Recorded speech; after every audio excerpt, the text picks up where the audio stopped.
selain Allah Subhanahu wa ta'ala. Ma yamlikuna min qitmir, yang diseru tersebut tidaklah memiliki kuasa walaupun sebesar kulit ari. In tad'uhum la yasma'u du'aakum, kalau sekiranya kalian meminta kepada mereka, la yasma'u du'aakum, tentunya mereka tidak bisa mendengar permintaan kalian. Walau sami'u mastajabu lakum, dan kalaupun mereka mendengar, tentunya mereka tidak bisa mengabulkan permintaan kalian. Wa yaumal qiyamati yakfuruna bisyirkikum, pada hari kiamat orang-orang yang diseru selain Allah Subhanahu wa ta'ala mengingkari kesyirikan tersebut. Wala yunabbi'uka mithlu khabir, dan mereka tidak bisa memberikan kabar atau tidak bisa mengetahui apa akibat dari perkara-perkara tersebut kecuali Allah Subhanahu wa ta'ala yang mengetahuinya. Ayat ini menjelaskan kepada kita bahwa bagaimana keadaan orang-orang yang diseru selain Allah Subhanahu wa ta'ala nanti pada hari kiamat. Mereka semuanya mengingkari.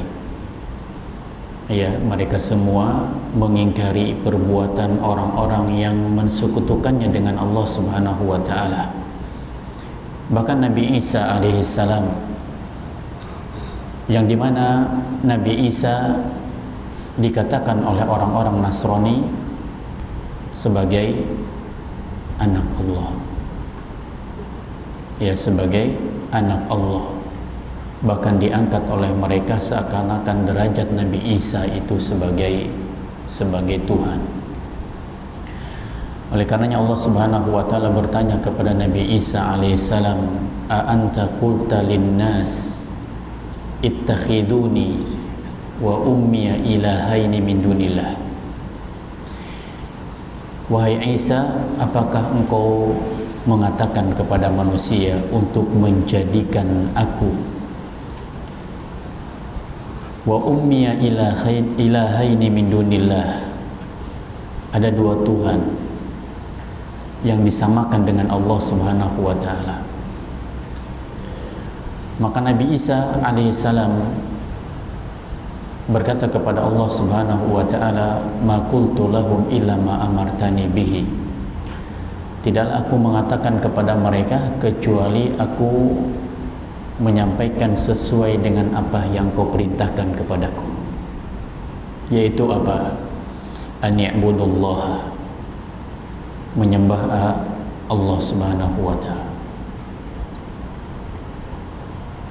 Ini pengingkaran Nabi Isa alaihissalam ketika ditanya oleh Allah Subhanahu wa ta'ala bahwa Nabi Isa mengingkari perbuatan orang-orang yang menjadikan Nabi Isa sebagai Tuhan. Begitu juga sekutu-sekutu yang lain yang dijadikan perbandingan atau sekutu dengan Allah Subhanahu wa ta'ala, mereka semua mengingkari perbuatan orang-orang yang mensekutukannya dengan Allah Subhanahu wa ta'ala. Kemudian Syekh Fauzan hafizahullah menjelaskan beberapa kosakata dari ayat di atas, walladzina tad'una min dunihi, ay alladzina tad'unahum ghairallah, yaitu orang-orang yang diseru selain Allah Subhanahu wa ta'ala, minal malaika, di antaranya adalah para malaikat.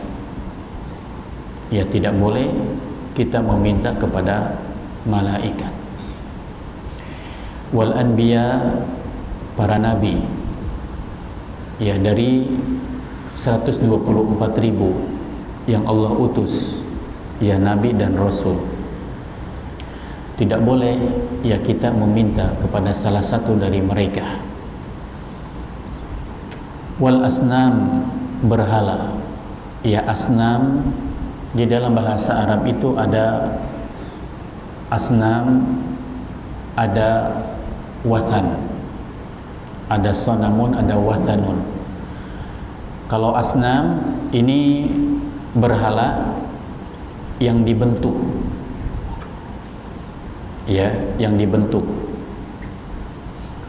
menyerupai manusia misalnya, atau yang lainnya, ada ukirannya, ini sonam, ya. Tapi kalau wathan ini juga berhala tapi dia tidak dibentuk. Contoh misalnya kayak pepohonan, kemudian batu, ya, dia juga berhala tapi tidak dibentuk. Di dalam bahasa Arab namanya wathan, ya. Tapi kalau berhala tersebut dibentuk, ada ukirannya, ya, dia namanya sonam. Wa ghairiha, dan yang lainnya. Kemudian ad-du'a di sini atau ad-da'wah di dalam Al-Qur'an memiliki dua makna. Ya, memiliki dua makna. Yang pertama, du'aul ibadah. Doa yang sifatnya ibadah, yaitu kita berdoa sesuai dengan apa yang Allah Subhanahu wa taala perintahkan kepada kita. Ya, sebagaimana Allah Subhanahu wa taala berfirman, wa qala rabbukum ud'uni astajib lakum. Dan Rabbmu telah berfirman kepada kalian, ud'uni astajib lakum, berdoalah kalian kepadaku maka aku akan menijabah permintaan kalian. Maksudnya ini adalah doa ibadah karena Allah memerintahkannya.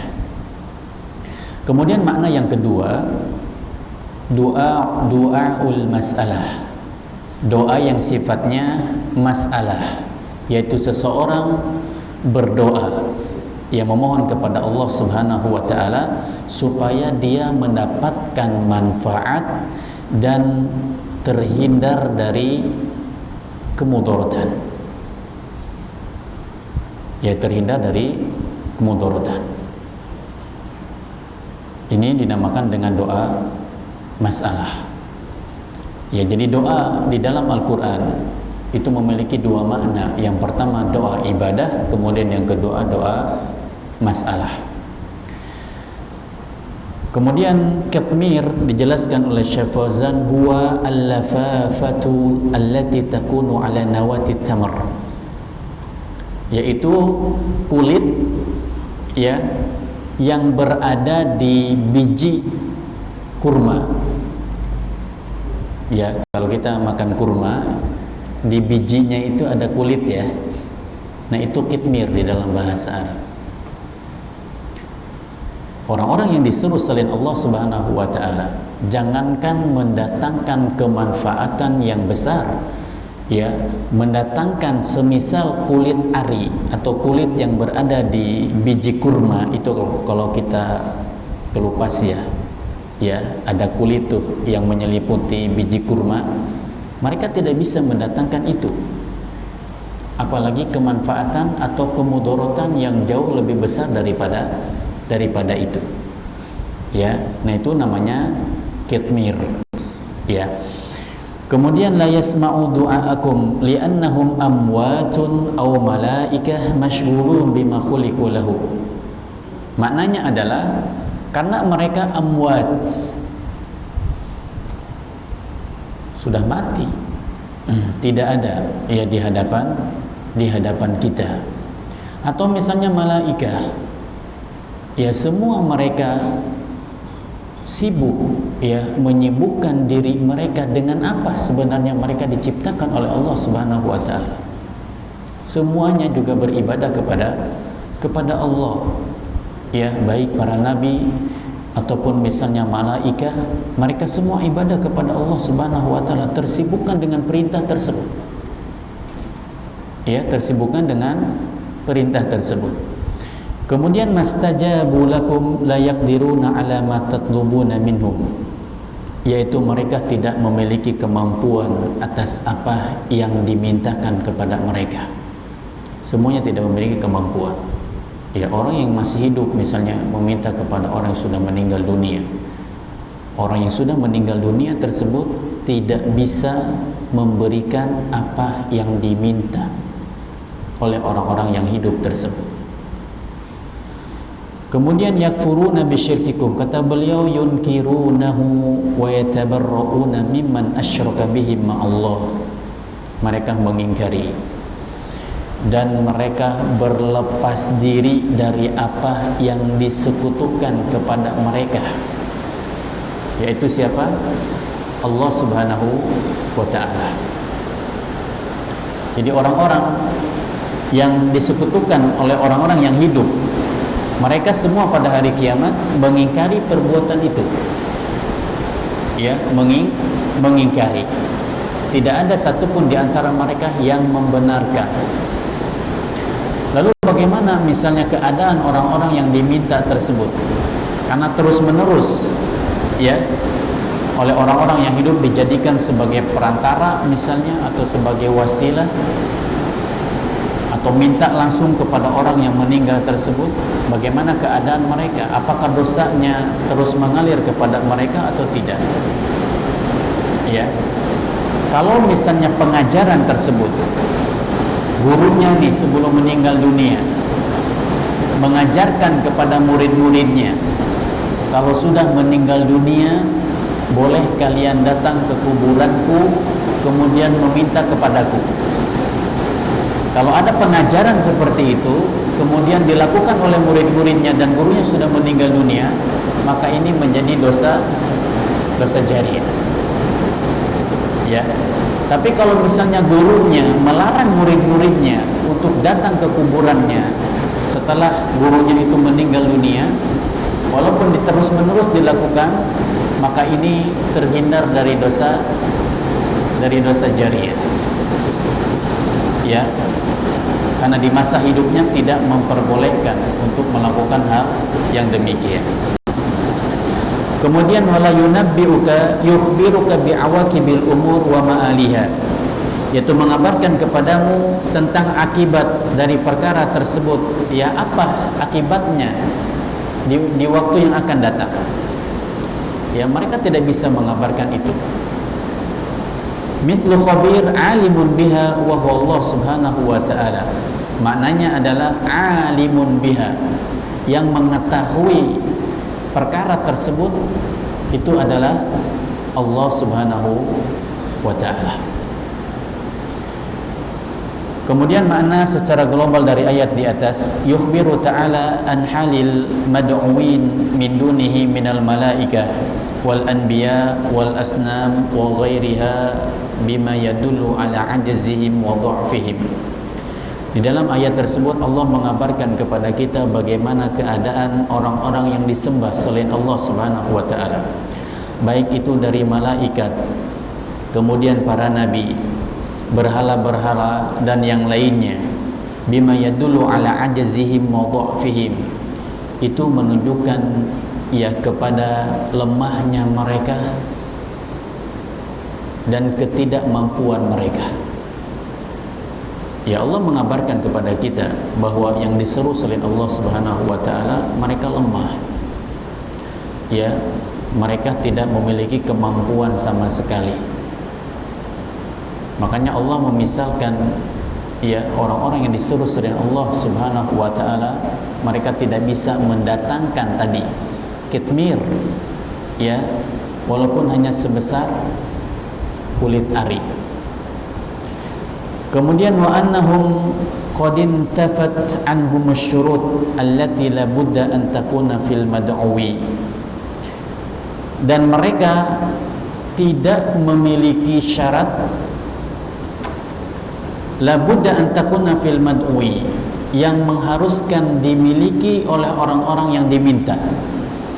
Apa di antara syaratnya? Wahya milku ma tuliba min, memiliki ya apa yang diminta. Ini syarat yang pertama.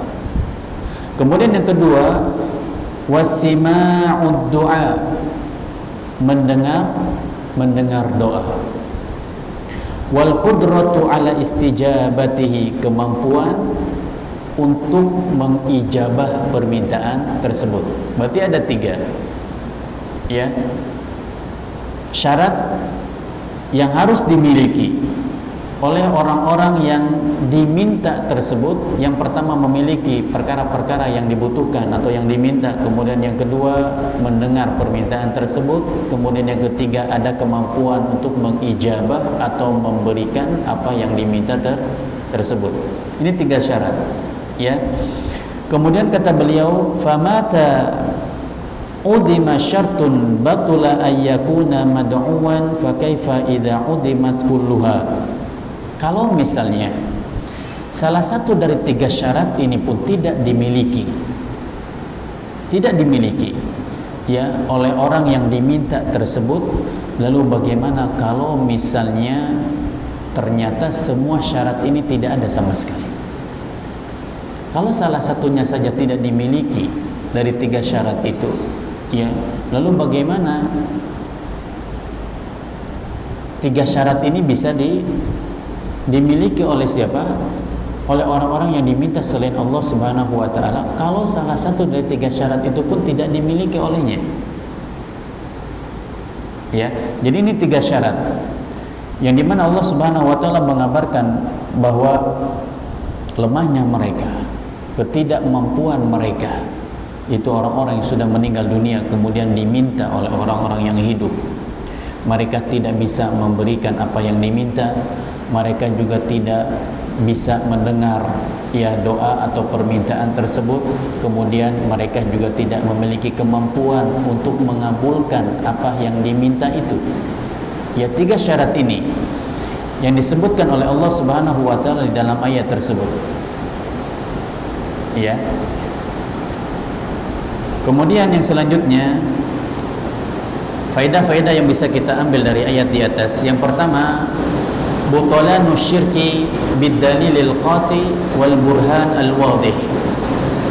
Yang pertama, batalnya kesyirikan dengan adanya dalil pemutus wal burhanul wadih, dan penjelasan yang jelas. Ya, faedah yang pertama bahwasanya batalnya kesyirikan dengan adanya dalil, yang dimana dalil ini sifatnya memutuskan, ya, dan ada al-burhan, petunjuk yang sangat jelas. Yang kedua, bayanu syurut allati yajibu tawafuruha fil mad'uwi al-mughatsu bihi, penjelasan tentang syarat-syarat yang wajib dipenuhi oleh orang-orang yang diminta. Yang pertama tadi, yang memiliki mulku lima tuliba minhu, memiliki apa yang diminta. Yang kedua, sima'u liddu'a min man da'ahu, mendengarkan doa dari yang meminta kepadanya.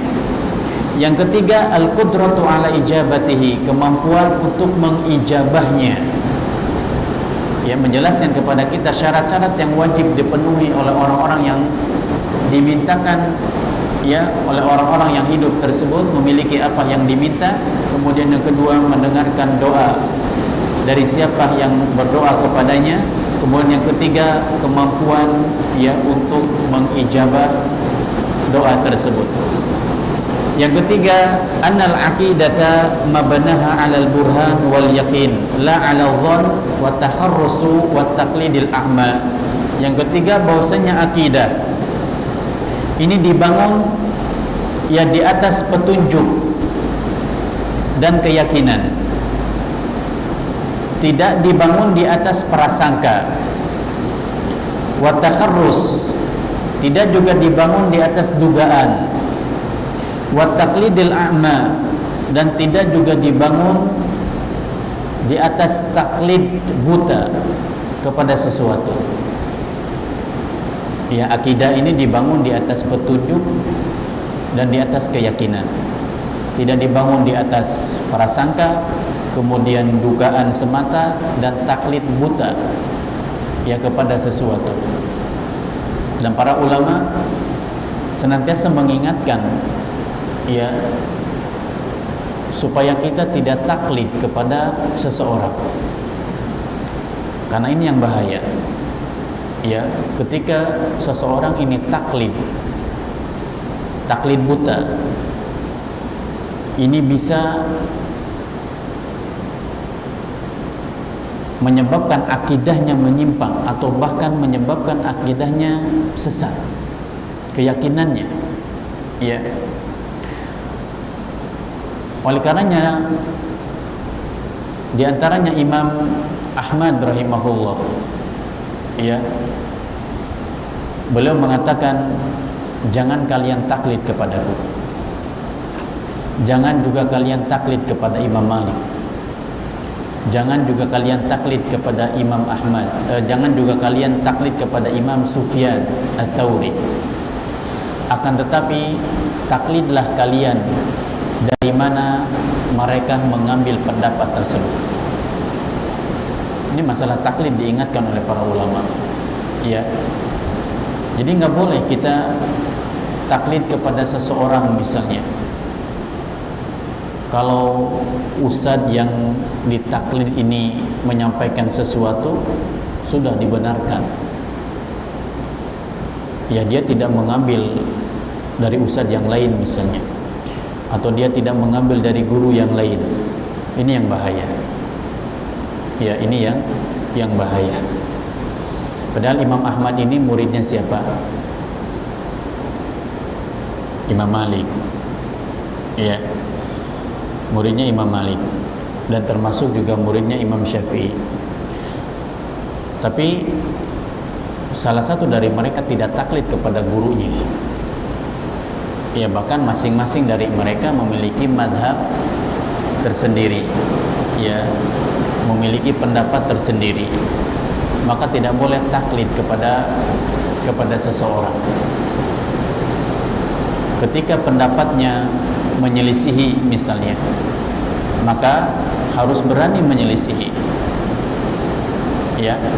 Namun ketika pendapatnya benar dan ada pendukung-pendukung yang lain yang menguatkan pendapat tersebut, maka kita pegang pendapatnya. Tapi kalau misalnya pendapatnya tersebut ternyata menyelisihi pendapat kebanyakan pada umumnya, maka kita harus berani menyelisihinya, ya, karena patokan kita mengambil kebenaran itu bukan dari ustaz, bukan dari kiai, bukan dari guru-guru kita misalnya, ya, tapi patokan kebenaran itu dari mana mereka mengambil ilmu tersebut, ya. Maka ini penting bagi kita untuk tidak taklid kepada seseorang, ya. Kemudian yang selanjutnya, yang keempat, isbatu ilmillah bi'awaqibil umur, menetapkan, ya, akan ilmu Allah Subhanahu wa taala bi'awaqibil umur, ya, dengan adanya hukuman atau adanya akibat dari setiap perkara. Tentunya seseorang yang dia meminta kepada selain Allah Subhanahu wa taala, dia akan menanggung akibatnya baik di dunia ataupun di akhirat. Dan yang paling mengetahui tentang akibat dari perbuatan tersebut adalah Allah Subhanahu wa taala. Ya, adapun manusia tidak ada yang mengetahuinya. Ya, tidak ada yang mengetahuinya. Sehingga di antara kita tidak bisa mengklaim bahwasanya orang yang dia ketika hidupnya melakukan ketaatan, ya, melakukan kebaikan, kemudian setelah ia meninggal dunia misalnya, tidak bisa kita mengklaimnya bahwasanya dia akan masuk surga. Begitu juga sebaliknya, ketika ada orang di masa hidupnya senantiasa datang ke dukun misalnya, ya, atau berbuat kesyirikan, kemudian dia meninggal dunia, maka kita pun tidak bisa mengklaim bahwasanya dia akan masuk neraka. Karena yang mengetahui tentang akibat dari perbuatan itu hanya Allah Subhanahu wa taala. Kecuali memang dia meninggal di atas, atau orang kafir meninggal di atas kekafirannya. Boleh nggak kita mengklaim bahwasanya dia masuk neraka? Orang kafir dia meninggal di atas kekafirannya, boleh atau tidak? Boleh. Kenapa? Karena ada dalil yang menyebutkan itu. Tapi kalau misalnya ada orang kafir dia masih hidup, nggak boleh kita mengklaimnya kamu pasti masuk neraka. Nggak boleh, karena bisa jadi di akhir hidupnya Allah kasih hidayah. Ya, jadi kita bisa mengklaim seseorang itu di neraka atau di surga, dilihat, ya, bertepatan dengan dalil yang Allah sebutkan atau tidak. Karena tidak boleh kita menyebutkan seseorang itu di neraka, seseorang itu di surga, kecuali Allah Subhanahu wa Ta'ala yang telah menyebutkannya. Contoh misalnya Fir'aun di neraka. Boleh nggak kita mengatakan Fir'aun di neraka? Boleh. Ya, Qarun di neraka. Boleh? Boleh. Haman di neraka. Ya, Abu Thalib di neraka. Karena Allah menyebutkan. Kemudian juga boleh kita mengklaim seseorang misalnya di surga, seperti siapa? Abu Bakar di surga, Umar di surga, Utsman di surga, Ali di surga, ya, dan sahabat-sahabat yang lain yang dijamin masuk surga. Itu boleh kita menyebutkannya ketika ada dalil yang jelas yang menyebutkan itu. Selama tidak ada dalil yang jelas baik dari Al-Quran ataupun As-Sunnah yang menyebutkan akan hal tersebut, maka tidak boleh kita mengklaim bahwasanya orang ini pasti masuk surga, pasti masuk neraka. Ya, ada orang soleh meninggal dunia misalnya, apa yang kita lakukan? Ya, kita mendoakannya, mudah-mudahan Allah memasukkannya ke dalam surga. Atau kita mengatakan insya Allah masuk surga, boleh, ya. Tapi kalau kita mengatakan ini pasti surga, orang ini soleh luar biasa, pasti surga, ya, ini tidak boleh. Contoh ucapan yang berkembang di masyarakat itu kalimat atau kata almarhum, almarhum atau almarhumah. Apa sih mana almarhum atau almarhumah? Artinya almarhum yang dirahmati Allah bagi laki-laki, almarhumah yang dirahmati Allah bagi perempuan. Ya, kalau keyakinannya merujuk kepada makna almarhum ini dirahmati Allah, maka nggak boleh. Ya, nggak boleh kita menyebutkannya. Tapi kalau kata almarhum ini keyakinannya tidak merujuk ke sana, kita hanya mengucapkan misalnya keyakinan ini hanya sebagai doa untuknya, mudah-mudahan Allah merahmatinya misalnya, mudah-mudahan Allah memberikan rahmat kepadanya, ya, maka sebagian berpendapat boleh kalau keyakinannya tidak merujuk kepada keyakinan bahwa orang ini dirahmati Allah, ya. Akan tapi untuk amannya lebih baik dihindari. Ya, cukup kita mengatakan misalnya rahimahullah, ya semoga Allah merahmatinya bagi perempuan, rahimahullah, semoga Allah merahmatinya bagi laki-laki, atau kita mendoakan semuanya rahimahumullah, semoga Allah merahmati mereka semua. Ya, ini lebih amannya. Ya, karena apa? Kalimat yang kita sebutkan bentuknya doa. Ya, tidak berhubungan kepada keyakinan. Karena kalau berhubungan dengan keyakinan ini yang bahaya. Apakah keyakinannya kalimat itu memastikan orang itu mendapatkan rahmat atau tidak? Ya. Jadi hati-hati untuk mengucapkan kalimat apa? Almarhum atau almarhumah.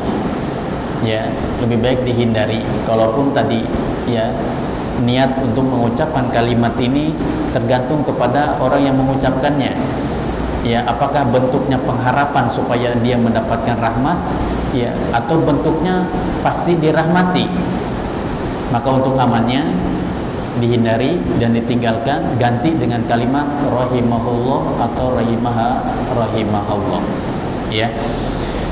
Kemudian dalil yang selanjutnya, wa fi sahih an Anasin qala syujjan Nabi sallallahu alaihi wasallam yauma Uhudin wa qusirat rubaiyatuhu faqala kaifa yuflihu qaumun syajju nabiyahum fanazalat laisa laka minal amri syai'un. Ali Imran ayat 128. Hadis yang selanjutnya yang diriwayatkan oleh Imam Al-Bukhari dari sahabat Anas bin Malik yang mengatakan syujjan Nabi sallallahu alaihi wasallam yauma Uhudin wa qusirat rubaiyatuhu.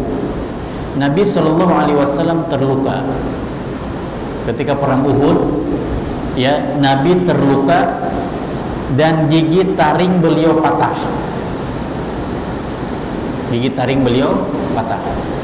Kemudian Nabi SAW mengatakan, kaifa yuflihu qaumun syajju nabiyahum, bagaimana keadaan suatu kaum itu dia akan berhasil, akan beruntung, ya,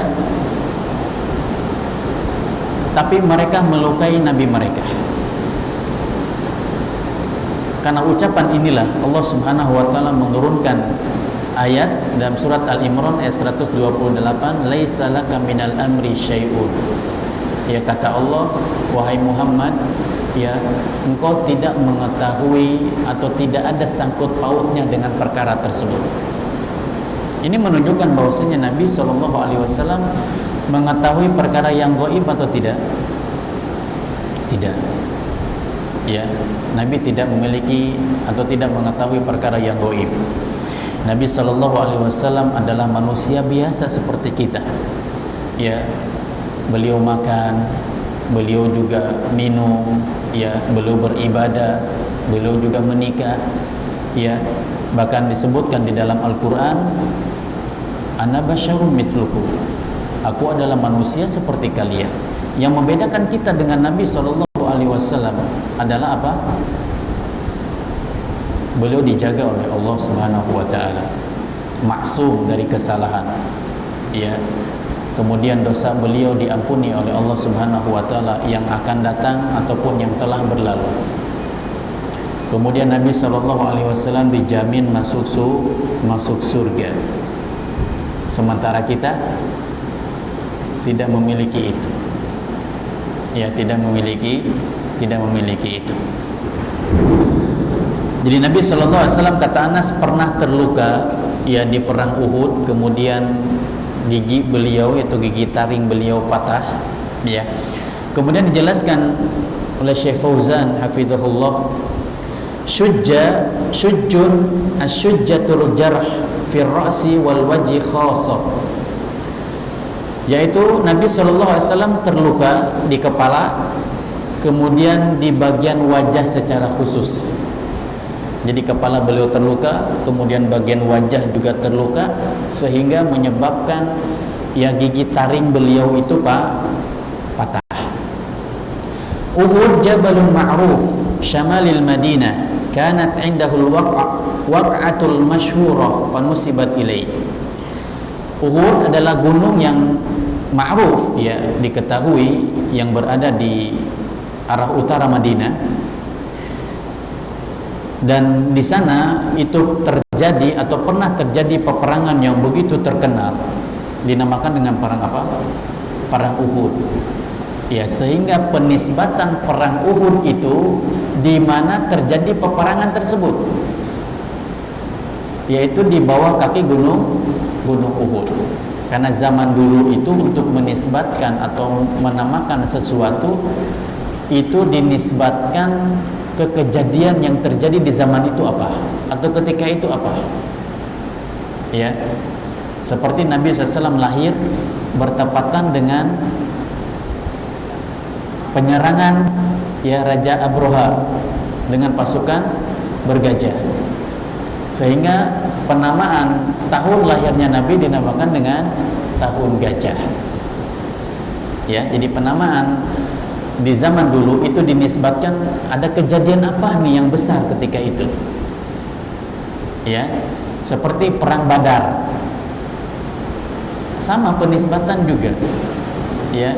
Kalau di zaman kita nggak bisa, karena sudah ada apa? sudah ada tahun, ya, tahun 2000 berapa, ya, nggak bisa dinisbatkan ke kejadian yang terjadi di zaman atau kejadian yang terjadi di sekarang, nggak bisa. Kemudian ar-rubaiyah hiya sinnu allati ba'da thaniyah wal insan lahu arba'u rubaiyat, yaitu gigi, ya, ba'da thaniyah, gigi taring itu posisinya 4 gigi di depan, kiri kanannya itu gigi taring, ya. Kalau yang di depan ini gigi apa? Hah? Gigi seri, ya, jarak dari 4 gigi seri itu, nah ini gigi taring, jaraknya 4, ya, 4 dari gigi depan kita, maka kiri kanan itu gigi taring. Nggak ada gigi taring di mana? Di depan nggak ada, ya. Jadi gigi taring ini pemisah dengan, kalau kita katakan pemisah antara gigi seri dengan gigi geraham, ya. Nah, di tengah-tengahnya itu ada gigi taring. Gigi taring dengan gigi taring yang kiri kanan itu dibatasi 4 gigi seri yang ada di depannya, ya. Nah, gigi taring Nabi Shallallahu Alaihi Wasallam itu patah, ya, gigi taringnya patah, kemudian terluka di bagian kepala, kemudian juga terluka di bagian wajah. Kemudian kaifa yuflihu qaumun ay kaifa yahsulu lahumul fawz wadh-dhafar was-sa'adah ma fi'lihim hadza bi nabiyihim. Maknanya adalah bagaimana mereka akan mendapatkan kemenangan, ya, keberuntungan, kebahagiaan dengan apa yang telah mereka lakukan kepada nabi mereka, ya, kepada nabi mereka. Minal amr minal hukmi fil ibad. Minal amr maknanya adalah hukum yang berlaku kepada setiap hamba, ya. Nabi Shallallahu Alaihi Wasallam terluka, ini menunjukkan bahwasanya Nabi mengetahui gak bahwa beliau akan terluka? Enggak mengetahui, ya. Oleh karenanya Allah mengatakan laisa laka minal amr syai', ya, tidak ada hubungannya, ya, terhadap perkara tersebut. Ini Nabi Shallallahu Alaihi Wasallam, apalagi kita sebagai manusia biasa, ya. Ada orang meninggal dunia, dianggap misalnya sebagai wali, kemudian diminta, ya, oleh orang-orang yang hidup. Kalau Nabi saja berlindung kepada Allah Subhanahu wa taala, ya. Di antara doa yang Nabi Shallallahu Alaihi Wasallam lafadzkan sebelum beliau meninggal dunia, Allahumma la taj'alni, ya, ya Allah, jangan engkau jadikan kubri wathanan yu'bad, kuburanku sebagai berhala dan disembah, ya. Ini Nabi SAW sebelum meninggal dunia berdoa kepada Allah Subhanahu wa taala, ya Allah, jangan kau jadikan kuburanku sebagai berhala kemudian disembah. Nabi berdoa kepada Allah Subhanahu wa taala. Karena apa? Nabi tahu, ya, bahwasanya perkara tersebut adalah perkara yang tidak diperbolehkan. Coba kita lihat, adakah para sahabat yang datang ke kuburan Nabi SAW setelah beliau meninggal dunia? Nggak ada satupun dari sahabat yang mendatangi kuburan Nabi SAW. Ketika Nabi meninggal dunia, para sahabat ketika ada permasalahan, mereka beristighotsah kepada sahabat-sahabat senior, ya, memintakan doa kepada sahabat-sahabat tersebut. Mereka tidak datang ke kuburan Nabi SAW, ya. Oleh karenanya Nabi khawatir, ya, sehingga Nabi berdoa kepada Allah, jangan sampai umatku ini menjadikan kuburan beliau sebagai berhala dan disembah, sebagaimana yang dilakukan oleh orang-orang Yahudi dan orang-orang Nasrani, ya. Mereka melakukan demikian kepada kuburan-kuburan nabi mereka. Baik, kita cukupkan mudah-mudahan yang sedikit ini bermanfaat. Terus selanjutnya mungkin ada pertanyaan, disilahkan.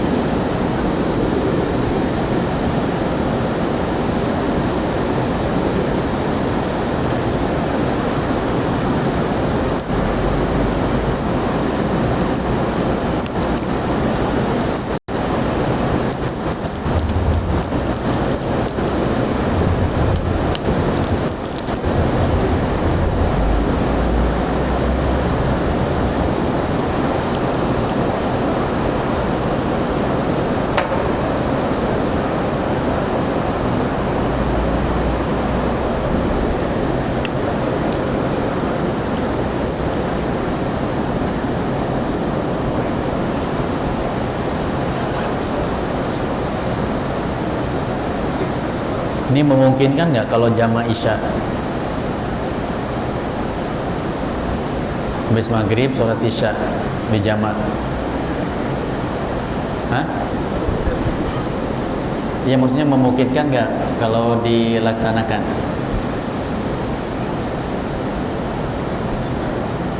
Isyanya di jamaah.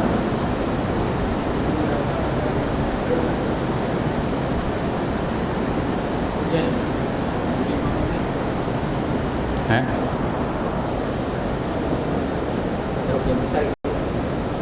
Iya, karena hujan besar. Ya.